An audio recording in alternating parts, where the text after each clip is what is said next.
congratulations! You either learned a lot about how viruses and worms and other type of malware looked like between 2000 and 2005, or you refreshed your knowledge. In any case, now you're actually ready to dive into how anti-malware technology works. Spoiler alert, I'm going to be ranting about file hashes a lot, so get ready and let's see what we have for today. How anti-malware technology would look like back in the day. First, that would be endpoint centric, and that would be very file centric. So that would be antivirus product which gets installed on Windows machine and running on the PC and scanning files for viruses or malware, how we call it nowadays. AV updates would be rare and small because remember, internet is slow and expensive, so the updates of the software itself would be happening once in a few months, but antivirus signature base and antivirus scripts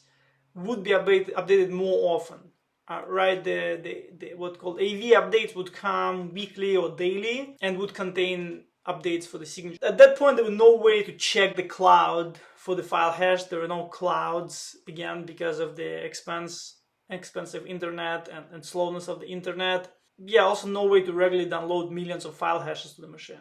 So in general, cryptographic file hashes is really poor way to detect malware. And I'm very surprised that cryptographic file hashes are still in use for malware detection. Don't take me wrong, they do have the space in threat intelligence or threat hunting for sure, or whitelisting, yes.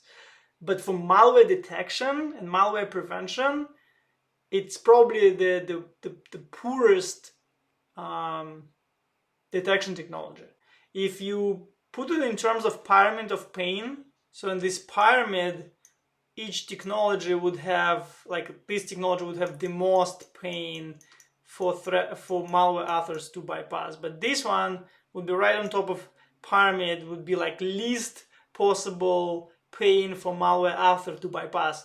That would be the file hash. That's the least painful technology to bypass for malware author. Not surprisingly, the file hash was not used back in the day as a detection technology. Instead, there would be anti-malware signatures written manually but by virus analysts. They would not be full file scan signatures because full file scan would be too slow. Also would be a false positive prone because you're scanning the whole file for a small sequence of bytes. You can just catch something you didn't expect to catch. Most of the antivirus signatures would be relative to entry point or to P structure. Yeah, they would not scan the whole file, they would only scan certain areas of the file. Every company would have its own format of the signature. The signatures considered to be intellectual property. Also, the signature format is intellectual property. There is not much exchange between antiviruses on what signatures implemented, and more like competition. The more advanced antivirus companies would have heuristics which would be implemented on internal language. Think about Lua, for example. You can integrate Lua in a different context nowadays, and for example in IDS and so on.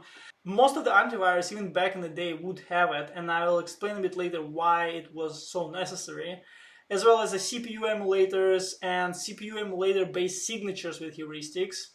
And of course, every antivirus engine would need to support unpacking. There were 10 or 20 or maybe even 30 different packers, which mostly were compressing packers, but nevertheless, it wasn't feasible to detect using a signature on top of the packed files. Every antivirus would need to implement packing, and we will cover that as well in our future videos. In the next couple of videos, let's dive deeper into every technology to discover how exactly antivirus products were using them to detect malware.